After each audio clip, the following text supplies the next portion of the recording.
The profits of corporations have doubled, while workers' wages have increased by only 1/4. In other words, profits have gone up 4 times as much as wages.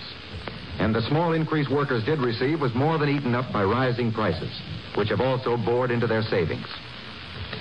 For example, here's an Associated Press dispatch I read the other day about Smith L. Carpenter, a craftsman in Union Springs, New York.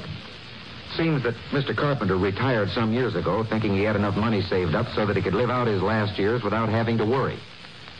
But he didn't figure on this Republican inflation, which ate up all his savings, and so he's gone back to work.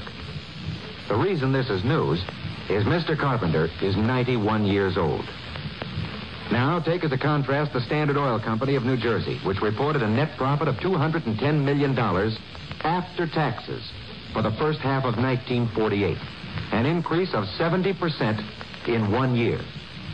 In other words, high prices have not been caused by higher wages, but by bigger and bigger profits. The Republican promises sounded pretty good in 1946, but what is highest level in history, although the death of the OPA was supposed to bring prices down through, quote, the natural process of free competition, unquote. Labor has been handcuffed by the vicious Taft-Hartley law.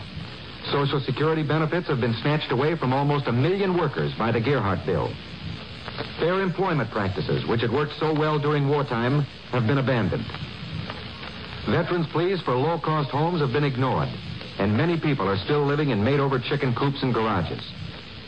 Tax reduction bills have been passed to benefit the higher income brackets over from Minnesota. The average worker saved only $1.73 a week.